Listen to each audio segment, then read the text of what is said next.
Doctora, bienvenida, gracias por estar con nosotros.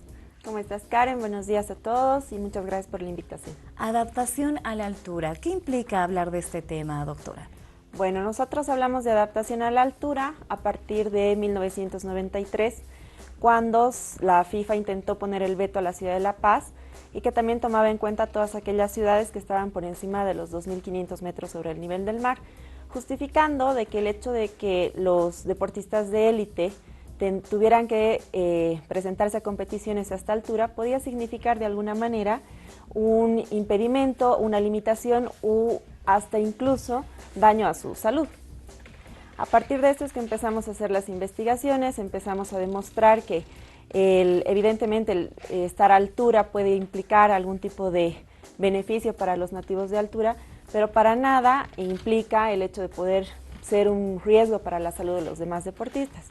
Ha sido hasta finales del 2007 más o menos que recién se ha podido retirar lo del veto de la FIFA y hasta el día de hoy se maneja mucho lo del mito de la altura, no mito de la altura, pero ya se ha demostrado que sí es necesario tener un tiempo de adaptación a la misma, ¿no? Un tiempo de adaptación. Entonces, doctora, y de manera personal, por ejemplo, a veces nos molesta cuando llega algún amigo, familiar de tierras bajas y de pronto te dice que está muy mal, que se siente mal por la altura, que tiene mal de altura, y en algunos casos están con oxígeno o caminando por las calles. ¿Esto tal vez es una exageración o realmente podría darse en algunos casos debido a la forma de vivir en algunos lugares? Bueno, cuando nosotros llegamos a lo que es altura, sobre todo a la ciudad de La Paz y otros lugares, lo que hemos visto es que sí hay un cambio en cuanto a la presión barométrica y por lo tanto hay un cambio en la adaptación. Es preciso realizar una adaptación cuando uno llega a un lugar así de alto, dependiendo también de dónde uno viene, ¿no? Ahora, cuando hablamos de deportistas de élite, por ejemplo, jugadores de fútbol, que es lo más común, ya se han realizado estudios que han demostrado que, por ejemplo, la técnica de llegar al aeropuerto y bajarse directo a la cancha no es precisamente lo más apropiado. Todavía es peor en cuanto a adaptación cuando uno llega entre 24 y 48 horas antes de un partido, porque es más bien en ese tiempo, en ese lapso de tiempo, entre las primeras 24 hasta incluso las primeras 72 horas, cuando el impacto del cambio de la presión es mayor, ¿no? Entonces ahí vemos que el desempeño de los jugadores disminuye porque no están adaptados a esta presión. Tenemos una consulta. María Eugenia está con nosotros. Gracias por esperarnos. Adelante. Muchas gracias. Quería hacerle una consulta a la doctora. Sí. Mi esposo está viniendo desde Chile después de 15 años aquí a La Paz. Él tiene 72 años y tiene presión alta. Ha ido al cardiólogo allá y le ha dicho de que empiece a tomar el medicamento que él toma para la presión, doble dosis, por lo menos un mes antes de venir acá. Él viene en abril, pero resulta que ha empezado a tomar el remedio y se ha sentido muy mal, con ganas de dormir todo el día. Entonces, acá me dicen de que él llegando aquí a La Paz, él debería de doblar tal vez su dosis. ¿Eso es verdad, doctora? Uno. Y otro, le han dicho que es prohibidísimo que él tome soroxipil por la presión alta. ¿Eso es verdad también? Mil gracias porque usted me conteste, doctorita, y felicitaciones al canal. Gracias María Eugenia por realizar sus consultas. Doctora. Gracias. Bueno, uno, que tenemos la edad del paciente, ¿no? Que ya es un paciente un poquito grande. Dos, que tenemos que ver cómo está su presión arterial, ¿no? Si tenemos hipertensión, hay pacientes que la manejan muy bien, que están muy bien controlados y que el hecho de viajar a un lugar más alto o incluso irse a uno más bajo no tiene muchas modificaciones sobre la presión. Ahora, es importante que haga el control cardiológico previo a venir, indicándole a su cardiólogo todo este cambio que ha habido, ¿no? La dificultad para poder realizar sus funciones normales con el cambio de dosis, el sueño y todo lo demás. Sí le aconsejaría que llegando a La Paz tome por lo menos unos minutos de oxígeno o que baje desde el aeropuerto hasta su domicilio con oxígeno. ¿Para qué? Para limitar un poco el cambio de la llegada. Y una vez realizado esto, ya también tener un control acá con algún cardiólogo que nos pueda ayudar, sobre todo por el hecho de que tiene presión alta, ¿no? El uso del soroxipil que nos decía. El uso del soroxipil. Todo medicamento tiene que ser indicado para cada persona en particular, ¿no? Entonces, si tenemos como les digo, una paciente o un paciente que tiene hipertensión que está bien controlada, podemos darle varios de los medicamentos que tenemos a disposición para tratar de mitigar lo que es el cambio de presión y el mal de altura. Sin embargo, cuando el paciente no está bien estabilizado, estamos manejando dosis cambiables en cuanto a lo que es habitual para él, hay que tener mucho cuidado. no es tanto así que esté contraindicado, ¿no? Sino que hay que evaluar la condición del paciente antes de darle cualquier tipo de medicamento, soroxipil o cualquier otro, ¿no? ¿A qué se denomina mal de altura? Bueno, el mal de altura es lo que se ha denominado como el mal de monje también, que es típico de los nativos de altura. El hecho es que uno tiene la piel más oscura, se ve mucho en la ciudad del Alto, ¿no? Tenemos los labios, los bordes de los labios más morados, la piel más oscura, uno cuando ve la palma de la mano suele estar rosadita, pues en estos pacientes está más roja. Se relaciona mucho con la cantidad de hemoglobina que uno tiene en la sangre, la proteína que le atrapa el oxígeno y que le da el color a la sangre, y también la cantidad de glóbulos rojos que uno tiene. Entonces, la característica de este mal es que tenemos todos estos valores elevados y que predisponen mucho a que tengamos un mal intercambio de oxígeno. Ahora, si bien no todos los nativos de altura lo padecen, es una enfermedad que es muy frecuente para los nativos de altura. Entonces, es muy importante realizar los controles, por ejemplo, en sangre, saber cuánto hemoglobina tenemos, cuánto hematocrito tenemos, ver si no hay una eritrocitosis, que es un aumento de los glóbulos rojos. Antes se decía mucho la poliglobulia comúnmente conocida, pero lo importante de esto es saber la cantidad de glóbulos que tenemos, la cantidad de hemoglobina que tenemos, y para jugadores de élite, que es con los que más nosotros trabajamos, es sumamente importante, ¿no? Se ha determinado, ya ha habido un congreso la anterior semana, es el segundo Congreso Internacional de la Altura. El primero se realizó el 2015 en Puno y este año lo han realizado acá en La Paz, a cargo del Colegio Médico de Bolivia. Uno de los congresos más completos en cuanto a lo que hemos visto hasta el momento. Más bien felicito mucho a los organizadores, ya que hemos tenido expositores de España, de Alemania, de Estados Unidos, de Francia, y también expositores nacionales que han realizado trabajos espectaculares con respecto al estudio de la altura. Son 3 los trabajos presentados, por ejemplo, por el doctor Nathaniel Claros, que nos demuestran que no hay ningún impedimento a realizar deporte en altura. Y tampoco, nos ayuda a romper mucho lo que es el mito de que pueda lesionar de alguna manera la salud del paciente, ¿no? Del deportista.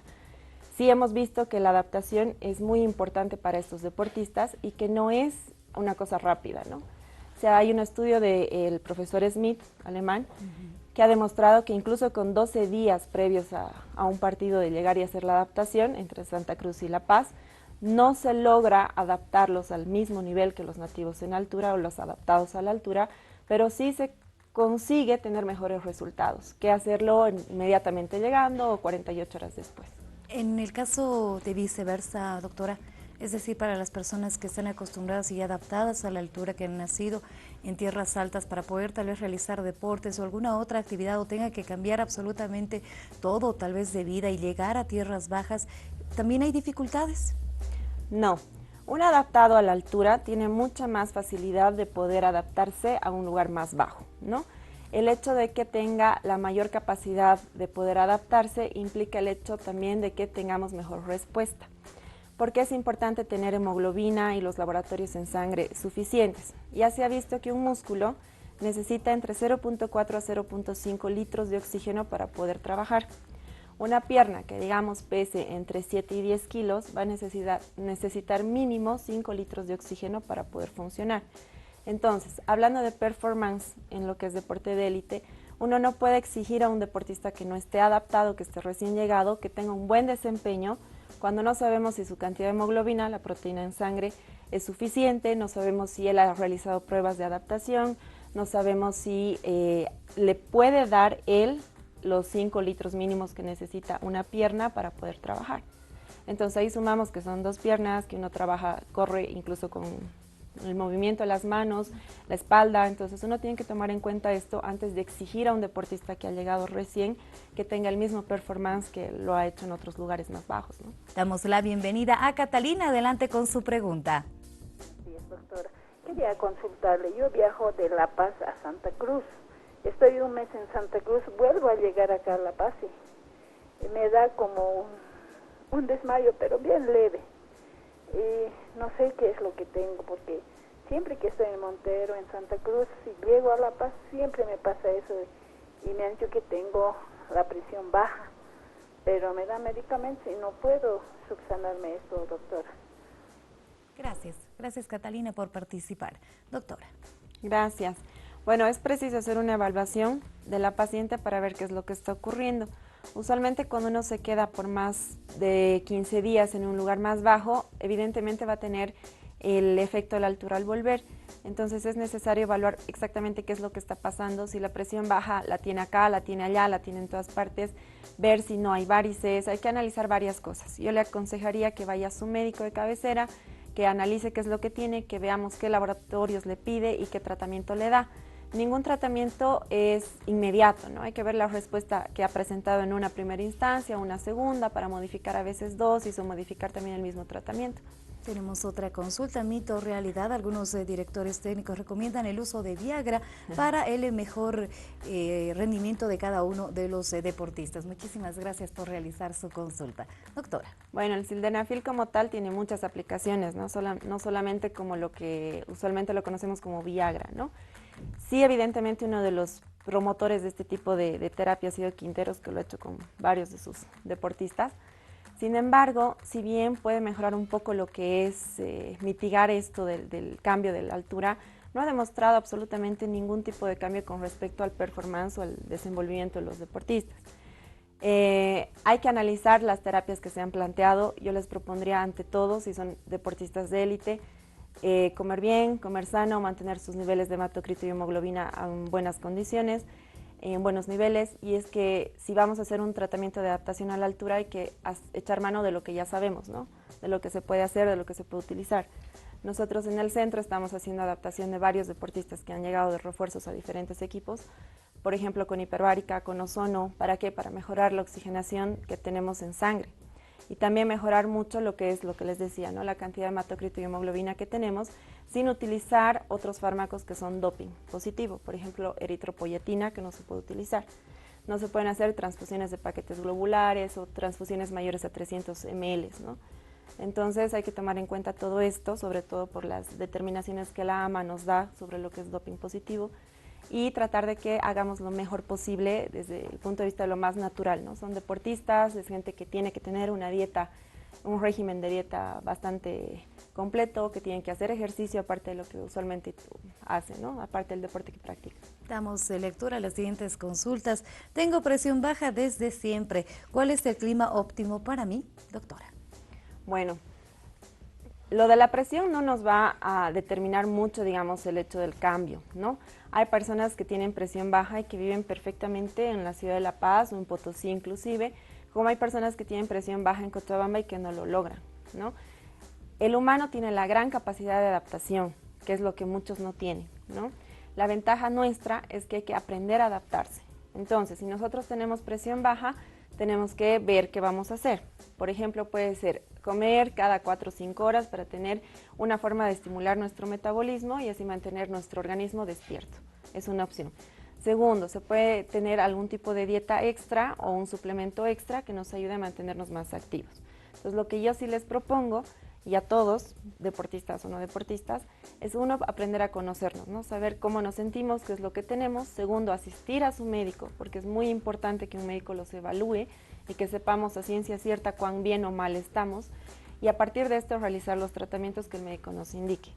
Ahora, hay que tomar en cuenta que ningún tratamiento, como les digo, es inmediato, ¿no? Si uno tiene presión baja desde siempre, pues vamos a ver la forma de equilibrar esto, pero no esperen resultados milagrosos. Uno tiene que también poner de su parte, tiene que tener paciencia y sí hacerle caso al médico, ¿no? Muchas veces nos dan una prescripción, la llevamos a la farmacia, nos cambian el medicamento o vamos directamente a la farmacia a buscar que nos den alguna cosa que nos alivie.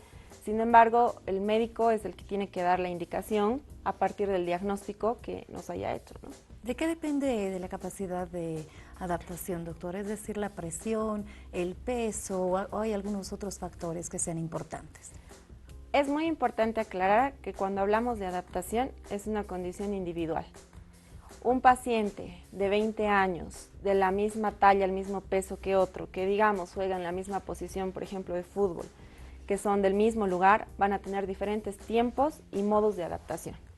Tenemos que ver, por ejemplo, lo que es el volumen de oxígeno máximo, se ve el gasto cardíaco, se ve la frecuencia cardíaca, se ve la saturación de oxígeno, tanto en reposo como en pruebas de esfuerzo. Se ve además lo que son los laboratorios y junto a esto se ve también la capacidad pulmonar que tiene cada paciente y las características propias, ¿no? Talla, peso y otras cosas más. Entonces es importante entender que uno no va a poder adaptar, por ejemplo, a 5 personas a la vez de la misma manera, ¿no? Puede hacer el mismo tratamiento, la misma dieta, las mismas horas de sueño y demás. Sin embargo, cada individuo es individual, cada individuo es particular y la respuesta va a ser también individual. ¿Se dan casos en los que no existe esa adaptación o no se tenga esa capacidad? Si es así, ¿existirían algunas consecuencias? Hay algunos casos que sí. Por ejemplo, cuando un paciente tiene eritrocitosis, tiene además sobrepeso u obesidad, es hipertenso, es diabético, hay que buscar formas que nos ayuden más que todo a paliar los efectos secundarios, ¿no? De tener altura, además de todo lo demás. Entonces es importante, por ejemplo, en estos pacientes que sí vayan a un lugar más bajo. Hay cardiopatías, por ejemplo, que nos determinan tener unas presiones más bajas de oxígeno, ¿no? Entonces lo que sí necesitamos es, ante todo, tener una evaluación del paciente inicial y en función a esto determinar qué es lo que cada uno de los pacientes precisa, ¿no? Bien, vamos a dar lectura a las últimas preguntas que nos llegan en este momento al 656-39678. Estamos hablando acerca de capacidad de adaptación a la altura en esta ya última parte de doctor Adi Ayala. ¿Al transcurso de qué tiempo el cuerpo se puede adaptar a los cambios de altura? Gracias por realizar su consulta. Bueno, como lo habíamos dicho, cada paciente es individual y la adaptación también es individual. En el congreso de la semana pasada se han presentado 4 trabajos en cuanto a lo que es adaptación, sobre todo en deportistas. Se ha visto que en las primeras 48-72 horas pues no hay la adaptación que uno espera. A partir de los días más o menos 12, de 12 a 15, que es el estudio que ha hecho el doctor Smith, profesor alemán, ha determinado, haciendo una comparación entre equipos, la juvenil del Tigre y otro equipo australiano, ha podido demostrar, por ejemplo, que a los 12 días de estar acá ha logrado mejorar el performance de los jugadores extranjeros. No igualarlo, sino mejorar.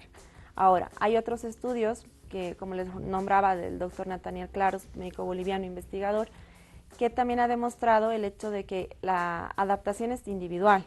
Sin embargo, él trabaja mucho con ciclistas, ¿no?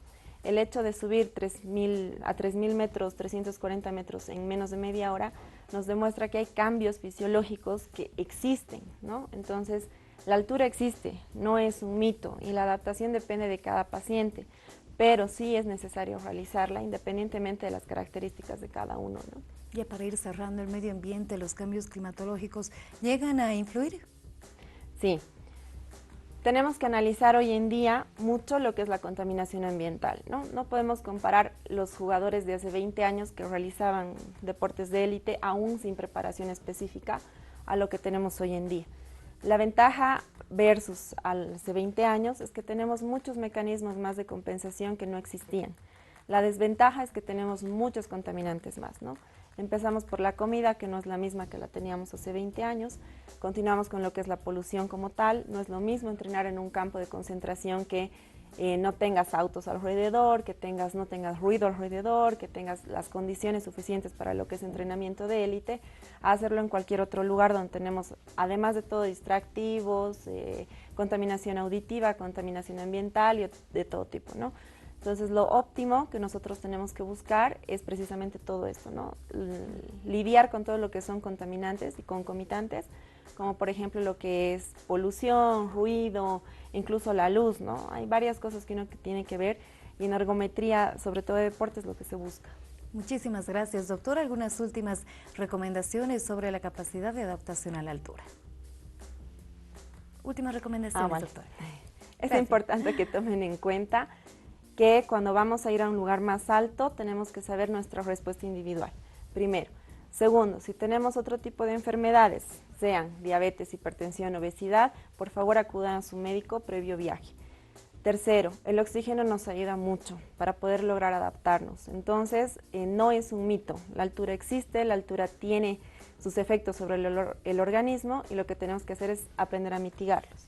Lo que sí les invito a conocer es las ventajas que tenemos hoy en día con lo que es biomedicina, biotecnología, y que cada uno sepa que cuando va a un lugar más alto, pues tiene que tomar las previsiones correspondientes, ¿no? ¿Dónde podemos encontrarla? Bueno, el centro está en San Miguel, nosotros somos Mega Salud, estamos en el bloque K de San Miguel, en la Gabriel René Moreno, esquina Jaime Mendoza.